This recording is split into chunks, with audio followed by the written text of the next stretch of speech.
शुरू करते हैं। आज से हम शुरू करेंगे क्लास 9 का चैप्टर नंबर 7 ट्रायंगल्स।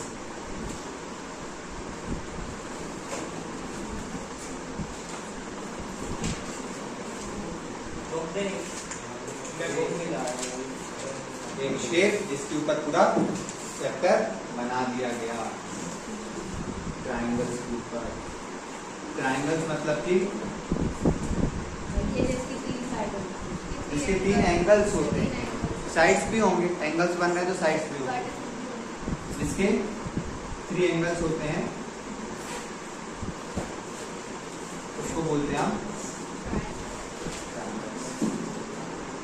समझ आया था। मान लेते हैं हमारे पास एक ABC है, हम इसको लिख देते हैं ट्रायंगल ABC। इस चैप्टर में आप लोगों का नेमिंग का बहुत बड़ा रोल रहेगा। आप लोगों की जो नेम्स हैं वो जिस तरीके से लिखे हुए हैं आपको उनके हिसाब से ही सवाल को सॉल्व करना है।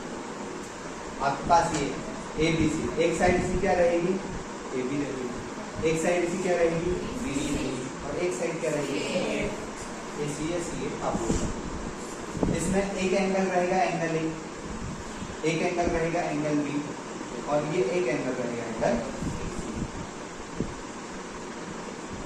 हम इसी एंगल्स को, ये जो एंगल्स हमने लिखे एंगल A, एंगल B और एंगल C, शॉर्ट में हम लिख सकते थे पर इनको थोड़ा सा बड़ा करके लिखने की जरूरत है। एंगल A को हम एंगल BAC लिख सकते हैं और एंगल CAB लिख सकते हैं। 2 तरीके से। अभी मैंने ये 2 तरीके बताए हैं, लेकिन सवाल में आपको जो सवाल आएगा उसमें से एक ही तरीके से लिखा जाएगा वो, और उसका भी अपना एक तरीका, मतलब क्यों लिखा जाता है ऐसा, वो भी जब सवाल करेंगे तो आप लोगों को समझ में आएगा। एंगल B को हम एंगल ABC लिख सकते हैं और एंगल CBA लिख सकते हैं। इसको अपन एंगल ACB लिख सकते हैं और एंगल BCA लिख सकते हैं। इस एंगल को ये लिख सकते हैं, इस एंगल को हम ये लिख सकते हैं और इस एंगल को हम आया समझ में। इम्पोर्टेंट चैप्टर है, इसके ऊपर क्लास 10th में भी एक चैप्टर है जिसपे आप लोग कुछ सिमिलैरिटी के क्राइटेरिया पढ़ोगे। इसमें तो सिर्फ कॉन्ग्रुएंसी है, 10th में जाकर आप कुछ सिमिलर चीजें भी पढ़ोगे, लिख लीजिए।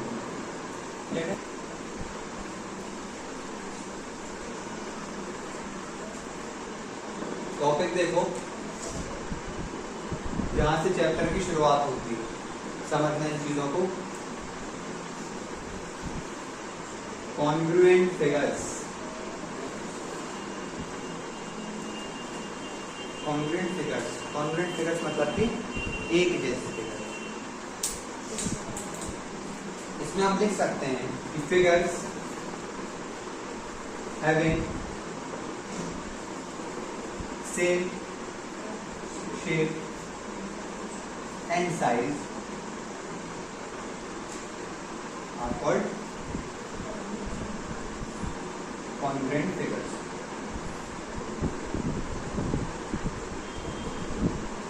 Congruent figures बनाने की जरूरत इसलिए पड़ती है, हम क्या इसको एक बात बताओ, ये सर्कल बना हुआ है जिसका रेडियस मान लेते हैं आप 5 सेंटीमीटर, और यही एक सर्कल बना हुआ है जिसका रेडियस मान लेते हैं 3 सेंटीमीटर है। क्या ये फिगर कॉन्ग्रुएंट है? क्यों? हाँ, इनका रेडियस अलग है, डायमीटर अलग होगा, इनका एरिया भी अलग होगा, मतलब इनका साइज अलग अलग होगा। आया समझ में? हम कह देते हैं ये एक स्क्वायर है और ये एक स्क्वायर है, सिमिलर है क्या? ये 8 है, मान लो ये 4 तो इनका एरिया अलग आएगा, इनका साइज अलग आएगा। और अगर यही चीज मैं बोलूं, कि आपके पास एक स्क्वायर है और ये भी एक स्क्वायर है,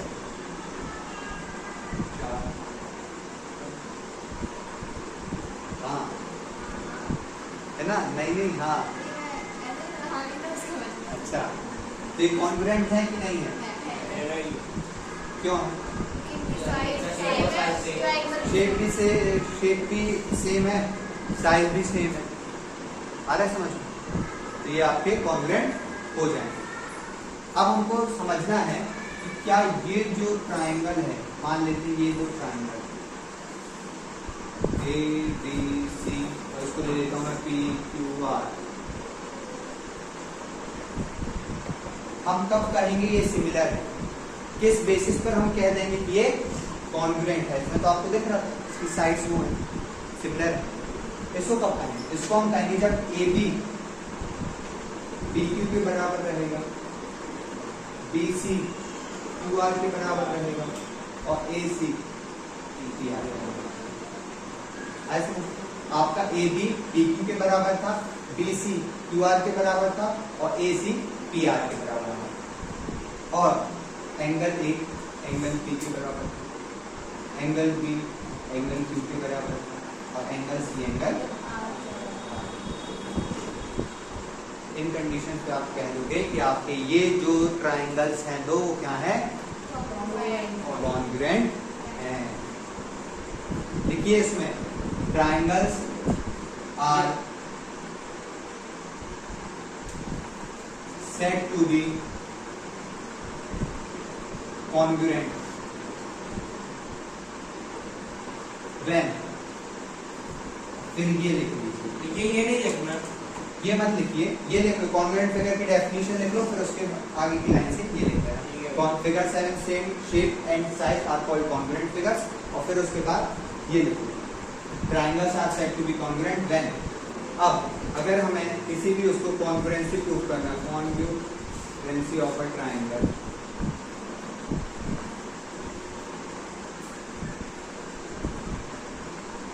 congruency of a triangle prove करना है, कब कह पाएंगे हम दो ट्राइंगल्स कॉन्ग्रुएंट हैं?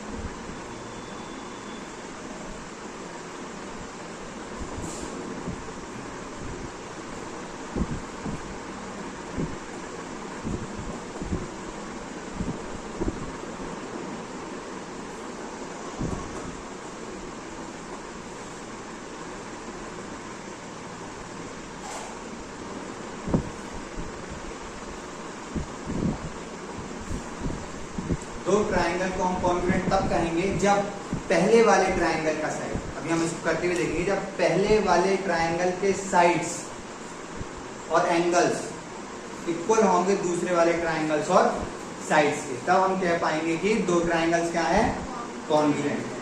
देखो इसको समझो एक बार, एग्जाम्पल की मदद से देखो। अगर मैंने एक ट्राइंगल बनाया, इसको मैं दे देता हूं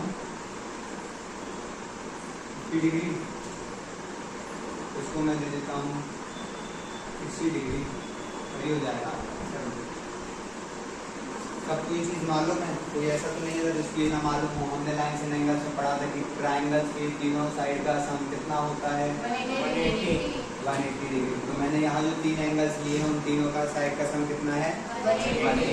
वेरी गुड। इसको मैं नाम दे देता हूँ ए बी सी, और एक और मैं ट्राइंगल मान लेता हूँ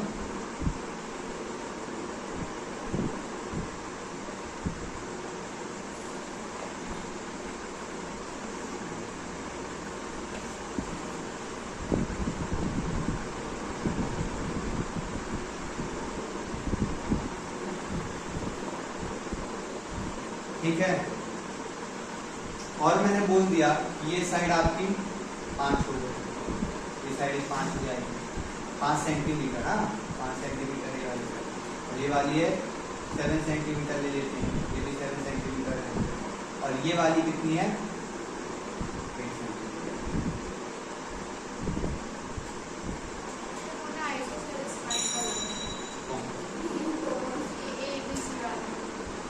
ए बी सी क्यों बोला ऐसे? ये वाली लेकिन है अलग, हमने उसको अलग लिया होगा। अभी देखो आपसे बोला गया है, सवाल में बोला गया है कि आपको ट्राइंगल ए बी सी को कॉन्ग्रुएंट प्रूफ करना है। ये कॉन्ग्रुएंट का साइन होता है, ये वाला जो साइन होता है, जब कोई चीज कॉन्ग्रुएंट हो जाती है तब आप इस साइन का यूज करते हैं। ये होता है आपका कॉन्ग्रुएंसी प्रूफ करने का साइन। अगर बोला गया है ट्राइंगल ए बी, देखो अगर आपको बोला गया है कि ट्राइंगल ए बी सी को ट्राइंगल पी क्यू आर के इक्वल प्रूफ करना है, ट्राइंगल ए बी सी को ट्राइंगल पी क्यू आर के इक्वल प्रूफ करना है, इसका मतलब ये है कि आपको एंगल बी और एंगल पी इक्वल दिखाने हैं, जो आपको दिया नहीं है।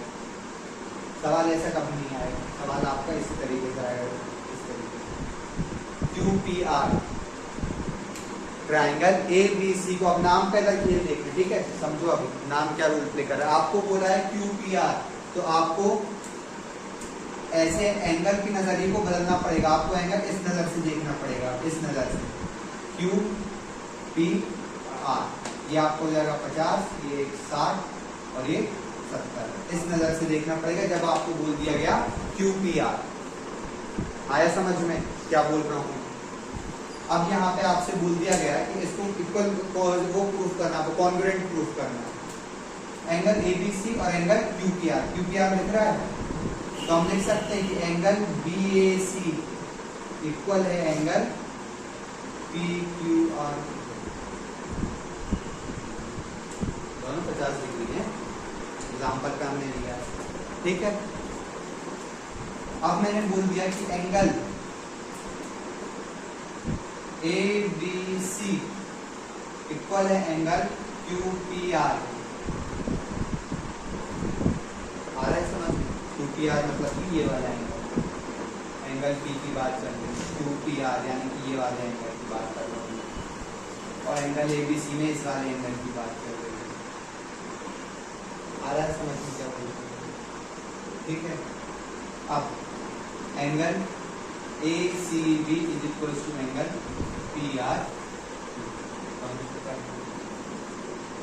ये नामों में बड़े कंफ्यूज हुए कि हमको कौन सा नाम लेना है, और अगर नामों का फंडा ही समझ गए तो आप लोगों का ट्रायंगल चैप्टर काफी हद तक आसान हो जाएगा।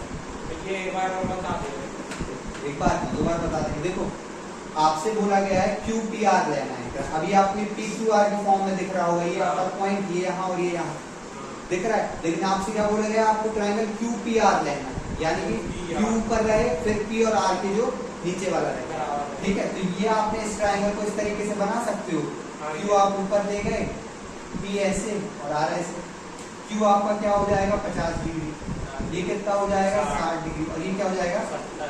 अब आपको इसको कॉन्ग्रुएंट प्रूफ करना है। किसी भी ट्रायंगल को अगर कॉन्ग्रुएंट प्रूफ करना है तो उसका तरीका ये है कि आप उसके साइड्स को इक्वल दिखा दो, तीनों साइड्स हैं, या उसके एंगल्स को इक्वल दिखा दो। अभी हम पढ़ेंगे कुछ क्राइटेरिया भी पढ़ेंगे इसके अंदर कि हमको सब चीजें इक्वल दिखाने की जरूरत नहीं रहती। कोई 3 चीज में हमें 6 चीज मैंने आपको बताई, क्या क्या बताया, 3 साइड्स बताई और एंगल्स बताए, है ना। इसमें से कोई 3 चीजें भी अगर आप इक्वल प्रूफ कर दोगे तो आपका काम हो जाएगा। अभी के लिए लेकिन समझो, ये सब चीजें छोड़ो, ये सब चीजें हम पढ़ेंगे, बहुत डिटेल में पढ़ेंगे इनके बारे में। अभी आप इस ट्रायंगल में देखो, ए बी सी है और आपसे क्या बोला गया, एंगल और क्यू पी आर, लेकिन क्यू पी आर है वो पी क्यू आर नहीं लेना है, पी क्यू आर और क्यू पी आर दोनों अलग अलग है। अगर मैंने बोला है कि ट्रायंगल ए बी सी को प्रूफ करो ट्रायंगल पी क्यू आर के या फिर क्यू पी आर, वहां तो क्यू पी आर बोला गया है। अगर आपके पेपर में इस तरीके का आ रहा है क्वेश्चन, ठीक है, तो आपके दिमाग में पहले ये चीज क्लिक होनी चाहिए कि एंगल ए जो है वो एंगल क्यू के बराबर होगा, ये इसके बराबर, ये इसके बराबर और ये इसके बराबर, एंगल बी एंगल पी के बराबर और एंगल सी एंगल आर के बराबर हो सकता है। आपसे मतलब आप कोई चीज मान के चला, आप ये नहीं कह सकते कि एंगल ए और एंगल बी बराबर है, ये नहीं कहोगे, ठीक है। आपको इस तरीके का ट्रायंगल दिया गया है तो एंगल ए इसके बराबर होगा, एंगल बी इसके बराबर होगा, एंगल सी उसके बराबर होगा, ठीक है। बस आपको यहाँ पे रीजन फाइंड करना है कि क्यों है बराबर, रीजन भी लिखना पड़ेगा कि क्यों है बराबर। मैथ्स में बिना रीजन के काम तो होता नहीं। अब वो बात चला है कि हमने एग्जाम पढ़े थे, वहां पे रीजन था प्रूफ नहीं, वहां पे रीजन था प्रूफ नहीं। क्या बिन रीजन ही काम कर दोगे तो गलत हो जाएगा, बिना रीजन ही काम। और स्वाभाविक सी बात है, बिना रीजन जब सवाल करोगे तो समझ में भी आएगा कि बिना रीजन ही क्यों करेंगे। कुछ ट्रायंगल्स में कुछ ना कुछ चीजें आपको दी जाएंगी। अभी यहाँ समझ आया समझ में कि एंगल ए जो था, एंगल ए इसके बराबर हो गया, एंगल भी इसके बराबर और ये 70 डिग्री वाला भी इसके बराबर आ गया। ये चीजें समझ जाओगे ना तो सवाल बहुत चीख के बोलेगा कि मेरी ये साइड्स बराबर है, आप इनको बराबर प्रूफ कर, बहुत चीख के बोलेगा।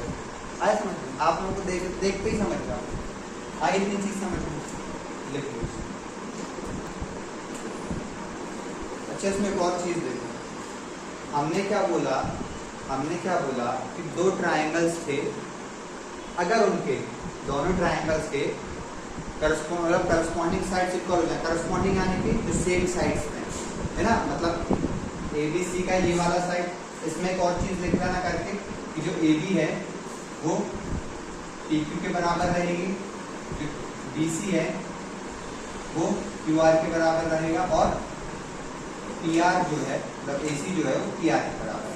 AB तो QP के बराबर होती है, क्या AB तो Q और P के बराबर होती है। AB Q और P, आप देखो साइड्स में लिख सकते हो, साइड्स में QP लिख दो या PQ लिख दो, वही बात। साइड्स में आपको चेंज करने की कोई जरूरत नहीं, साइड्स में PQ लिख दो या QP लिख दो, क्योंकि आप यहाँ से देखोगे तो भी 5 है, वहां से देखोगे तो भी 5 सेंटीमीटर से दोनों साइड से ना, आप यहाँ से देखोगे QP से तो भी 5 सेंटीमीटर आ रहा है, PQ से देखोगे तो भी 5 सेंटीमीटर आ रहा है, तो आप लिख सकते हो, उसमें लिखकर कुछ भी कर अब एक और चीज देखो, अगर हमने क्या बोला, दो ट्राइंगल्स के करस्पॉन्डिंग साइड्स इक्वल हैं, कर दिए इक्वल, करस्पॉन्डिंग एंगल इक्वल है, कर दिए इक्वल, तो कि दोनों ट्राइंगल्स क्या हो जाएंगे, कॉन्ग्रुएंट हो जाएंगे। तो अगर मैं ये बोल दूं, इसी चीज को मैं थोड़ा घुमाकर ये बोल दूं अगर कि दो ट्राइंगल्स कॉन्ग्रुएंट हैं तो उनके साइड्स और एंगल्स भी इक्वल होंगे, ये बात सच है क्या?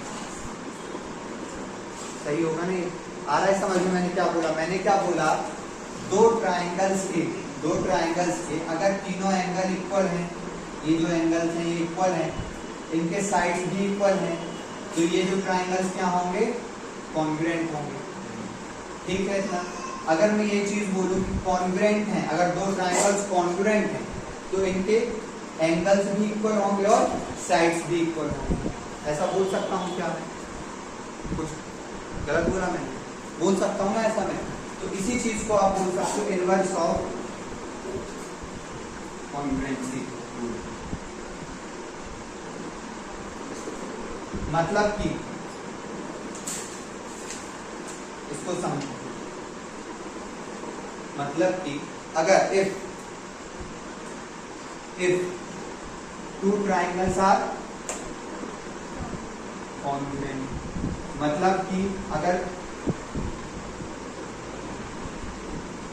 स्पेलिंग गलत है, देखो अगर दो ट्राइंगल्स आपके पास कॉन्ग्रुएंट है, दो ट्राइंगल्स के आपके पास कॉन्ग्रुएंट है, तो उनकी जो side then their corresponding sides and angles will also be equal. अगर दो ट्राइंगल्स हैं वो कॉन्ग्रुएंट हैं तो उनकी जो साइड्स हैं और जो उनके एंगल्स हैं वो भी क्या होंगे, इक्वल होंगे।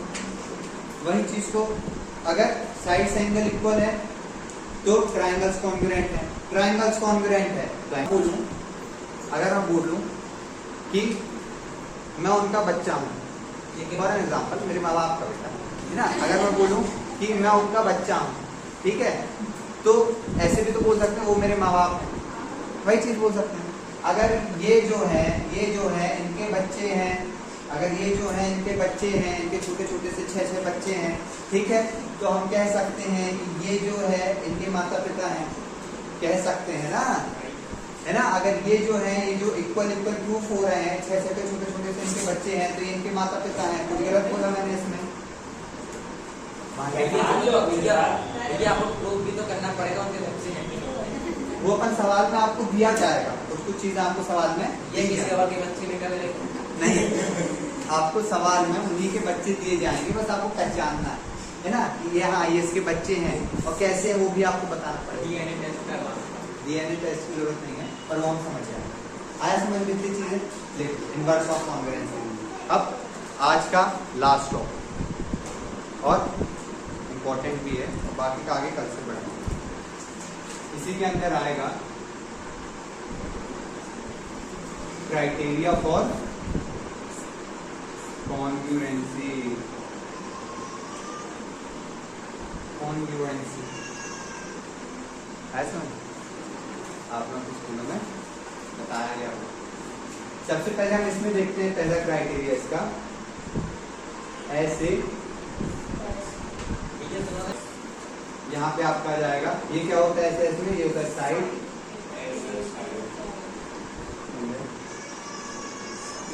मल्टीप्लाई का साइन मिला नहीं मल्टीप्लाई कहाँ मल्टीप्लाई, मैं पूछ रहा हूँ side into angle into side नहीं वही चीज मैं बता रहा हूँ।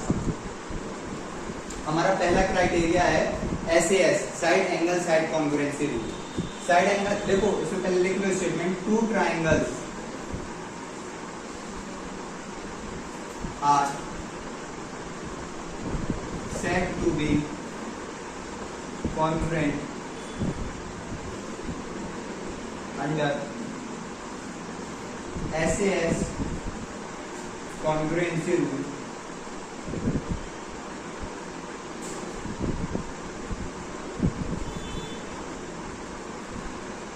when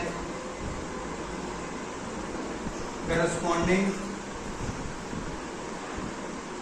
two sides and the angle corresponding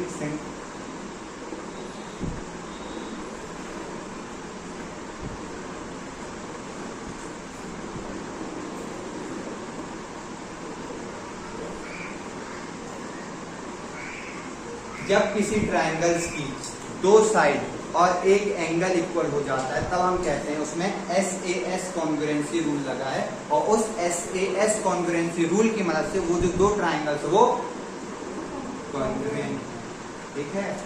example से समझिए इसको।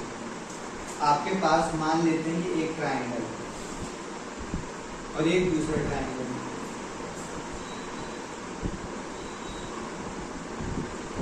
आपके पास सवाल में दिया गया, इसको मैं ABC मान लेता हूं और इसको मैं PQ बनाऊं। आपको सवाल में दिया गया है कि आपके पास ये दोनों एंगल इक्वल है, ये वाली साइड इक्वल है और ये वाली साइड इक्वल। देखो आपसे बोला गया है कि ये दो साइड इक्वल है, ये दो साइड इक्वल है और एंगल इक्वल है। आपको प्रूफ करना है कि ट्रायंगल ABC कॉन्ग्रुएंट है ट्रायंगल PQR, ठीक है। अगर आप लिख सकते हो कि AB किसके बराबर है, PQ के, गिवन लिख दो, ठीक। आपने लिख दिया BC बराबर है QR के, गिवन लिख दो। एंगल B आपके पास एंगल Q के बराबर है, गिवन लिख दो, क्योंकि हमें सवाल में दिया गया है ना, ये चीजें सवाल में दी गई हैं। अगर मान लो मैं यही चीज बोल देता कि ये दोनों angle 90 degree, for an example अगर मैं बोल देता ये दोनों एंगल क्या है 90 डिग्री है, तो आप यहाँ पे गिवन की जगह ईच 90 डिग्री लिख दे। हाँ कॉमन नहीं आता, आपका वो ईच 90 डिग्री में आ जाता है, ठीक है। लेकिन अभी हमारे पास ऐसा तो हम इसको सुधार कॉमन में तब आता है कोई चीज जब दोनों ट्राइंगल्स में वो साइड रहती है ना। अगर मान लो मैं ये ट्राइंगल बनाता है इस टाइप में, तो इस टाइप का रहता, तो ये साइड का रहता, तो हमें कॉमन रहेगा, ठीक है।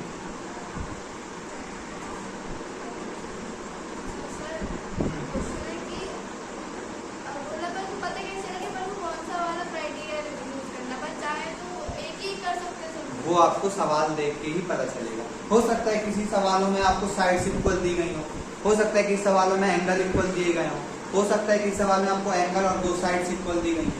तो आपको सवाल क्वेश्चन के हिसाब से पता, जब क्वेश्चन करेंगे ना तो आप खुद जब क्वेश्चन को देखोगे तब आपको समझ आएगा, हाँ इसमें क्वेश्चन देखते ही आप लोगों को समझ में आ जाएगा कि हाँ इसमें हमको ये वाला क्राइटेरिया यूज होगा, ये वाला क्राइटेरिया हमारा लगेगा। क्वेश्चन देखोगे, सवाल देखोगे, थोड़ा दिमाग लगाओगे तो आपको समझ में पूरी चीजें आ जाएंगी।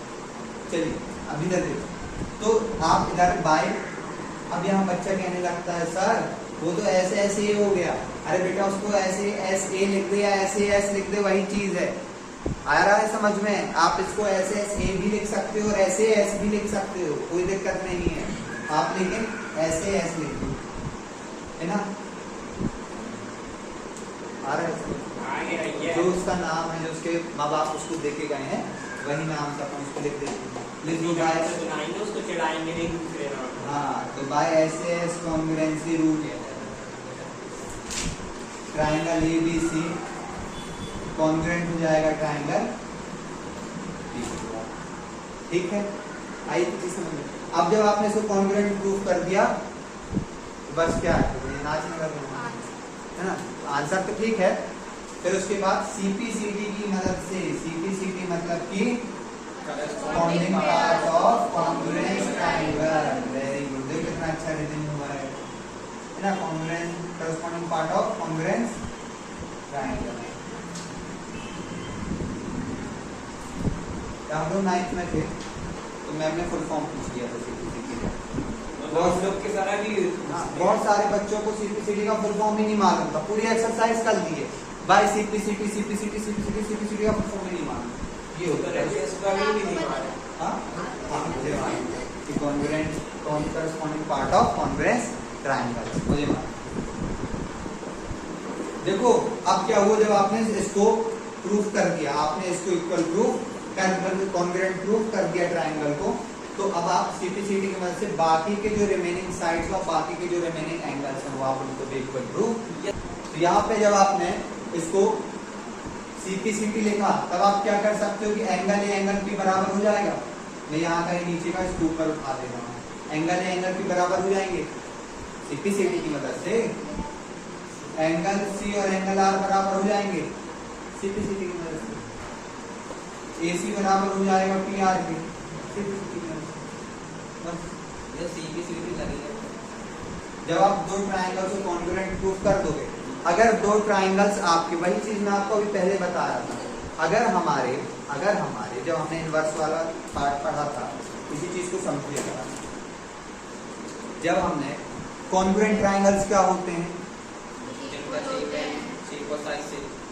हाँ कॉन्ग्रुएंट फिगर्स हमने पढ़ा था, पर कैसे बताओगे कोई ट्राइंगल कॉन्ग्रुएंट है? हाँ, अगर उसके साइड्स और एंगल्स, तीनों एंगल्स इक्वल है तो वो ट्राइंगल क्या है? कॉन्ग्रुएंट। लेकिन आपको ये 6 चीज प्रूफ करने की जरूरत नहीं है। अगर आपने उनमें से कोई 3 चीजें भी बता दी, उनमें से अगर आपने कोई 3 चीजें भी बता दी तो आपका काम हो जाएगा, आसानी से हो जाएगा। तो मैंने यहाँ SAS की मदद